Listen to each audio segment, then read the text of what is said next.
कि जो दिल्ली का एक पहला मुख्यमंत्री ऐसा था जिसके साथी भी जेल में गए और जेल में जाने के बाद उनको जमानत भी नहीं मिली ठोस एविडेंस होने के कारण, और अब केजरीवाल भागता फिर रहा है ईडी से।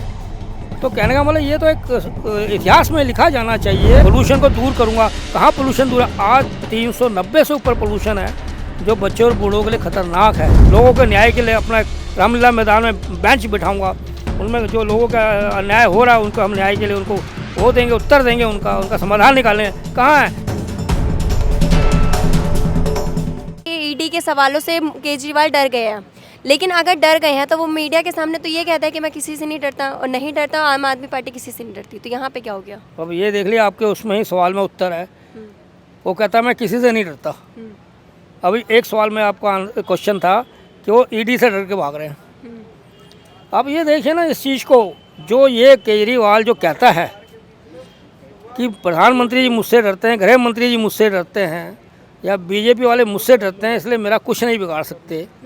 तो भाई अगर सब ये डरते हैं तो आप क्यों नहीं ईडी के सामने आके उनके प्रश्नों का उत्तर देते? आप आके उनके प्रश्नों का उत्तर दीजिए ना, आप उनको सेटिस्फाई करिए ना आप। पर आप नहीं, पर वही कहने का मतलब है कि जिनके पास कोई मुद्दा नहीं होता और जिनके पास कुछ नहीं होता वो दूसरे पे आरोप लगाएगा। आरोप को किसी भी टाइप का स्वतंत्र है हमारे देश के अंदर, यही एक है स्वतंत्र रूप से वो कोई भी व्यक्ति स्वतंत्रता है बोलने की, बोल सकता है कि अभी ऐसा कानून नहीं बना है जो मर्यादा से बाहर बोलने वालों को गिरफ्तार किया जाए, उन पर कानूनी कार्रवाई करी जाए। अभी इस कानून को आना बहुत ज़रूरी है। केजरीवाल तो कह रहे हैं मेरे को झूठों केसों में फंसाने की कोशिश की जाती है यहाँ पे। हाँ तो बोलेगा भैया, वो तो देख बताइए आपको उसके कितने झूठ गिनना चाहेंगे आप?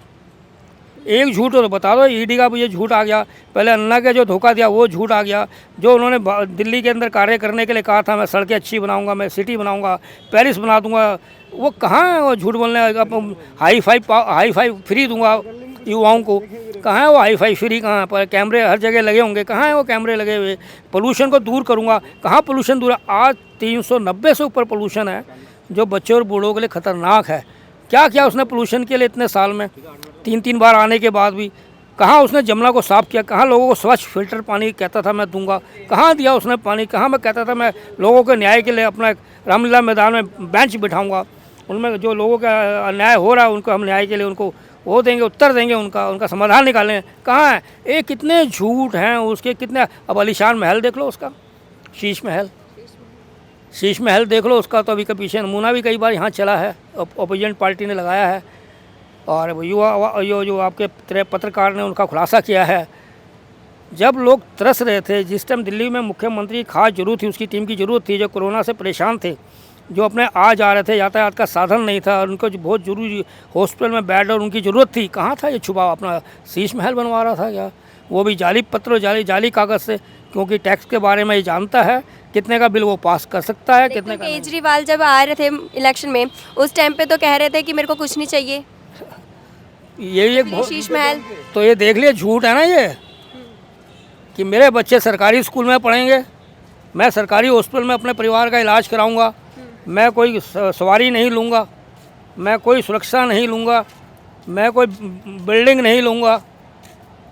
अब बताइए ना, अब ये कितने उसके आप झूठ को आप पर्दाफाश करना चाहेंगे? वो एक तरह से अगर हमारे यहाँ थोड़ा लिम्का बुक के हवाले है ना, वो थोड़े अवेयरनेस हो जाएं, तो इसके झूठ बोलने का एक लिम्का बुक में स्वर्ण अक्षर में लिखेंगे वो, कि जो दिल्ली का एक पहला मुख्यमंत्री ऐसा था जिसके साथी भी जेल में गए और जेल में जाने के बाद उनको जमानत भी नहीं मिली ठोस एविडेंस होने के कारण, और अब केजरीवाल भागता फिर रहा है ईडी से। तो कहने का मतलब ये तो एक इतिहास में लिखा जाना चाहिए, और आगे इसको आगे सिलेबस में बांटना चाहिए कि जो आने वाले युवाओं को पता लगे कि दिल्ली का एक मुख्यमंत्री ऐसा भी व्यक्ति था जो फ्री के चक्कर में उसने दिल्ली को डुबो दिया। काले अक्षरों में नाम लिखना, अमर किसको कहा जाता है? आप तो बोल रहे हो ना हिस्ट्री हाँ, हिस्ट्री में पढ़ाया जाना चाहिए कि दिल्ली का मुख्यमंत्री। के बारे में बताया था ना हिस्ट्री में, तो क्यों नहीं पढ़ाना चाहिए इस चीज़ का? जब औरंगजेब के बारे में पढ़ा सकते, जिन्हें हिंदुओं को कत्लेआम करा, इतना बड़ा उन्होंने करा, मंदिर और मस्जिद को तोड़ा। मनीष सिसोदिया के बारे में क्या बोले? तो मनीष सिसोदिया का आप देखिए ना, कितना ईमानदार और सच्चा बताता, क्यों जेल के अंदर है, क्यों नहीं उसको जमानत मिली? क्या कोर्ट वाले जो बैठे हैं पढ़े लिखे बुद्धिजीवी जो बेंच बैठी है, क्या वो ऐसे ही है क्या अनपढ़ है? ये तो आप सवाल मत करिए उनके ऊपर, कोर्ट के ऊपर कोई सवाल कर भी नहीं सकता, ना मैं कर सकता हूँ सवाल। कहने का मतलब कोर्ट तो एक न्याय है, न्याय देता है, वो भी एविडेंस के थ्रू देता है। और केजरीवाल के लिए तो मैं इसलिए ये बोल रहा हूँ कि आज तक दिल्ली में मुझे नहीं लगता कुछ पैदा हुए थे या नहीं हुए थे, केजरीवाल भी पैदा हुआ था या नहीं हुआ था, मेरी एज में आने तक का पता नहीं मुझे उसका। पर इतिहास में आज तक इतने मुख्यमंत्री मैंने देखे, शीला दीक्षित को 3 बार मुख्यमंत्री हमने भी देखा, उससे भी पहले अपने आपके खुराना जी भी मुख्यमंत्री रहे हैं। कहने का मतलब ये है कि जो लोग हैं उन लोगों के इतिहास में सबसे झूठा व्यक्ति और सबसे भ्रष्टाचार व्यक्ति जो मिला है इसमें, जो दिल्ली को, वो इसके मुकाबले नहीं। तो इसलिए मैं कह रहा था इतिहास के ब्लैक अक्षरों में लिखना चाहिए, स्वर्ण अक्षरों में तो शहीदों का लिखा जाता है, जो देश के लिए अच्छा काम करते हैं, जो जनता सेवा करते हैं, उनके लिए लिखा जाता है स्वर्ण अक्षरों में नाम या वर्ल्ड बुक में नाम। तो ये तो इस इतिहास में लिखना चाहिए कि इन्होंने हमारे देश को जनता के नाम पर चुनकर आए और उनकी सेवा नहीं करी, उनके कार्य पूरे नहीं किए, उनसे वादा खिलाफी करी है। तो ये चीज़ तो हर आने वाली पीढ़ी को पढ़ाया जाए। हमें क्या पढ़ाया था कांग्रेस ने? हमें भी तो कांग्रेस ने कई ऐसे इतिहास पढ़ाए जिसमें गांधीवाद था, पूरा परिवार गांधीवाद के इतिहास थे। कहाँ दूसरों के इतिहास थे? तो अंग्रेज़ों के इतिहास थे। क्यों अंग्रेज़ों के इतिहास आप उठा के देखिए किताब अगर पढ़ सकते हैं NCR की।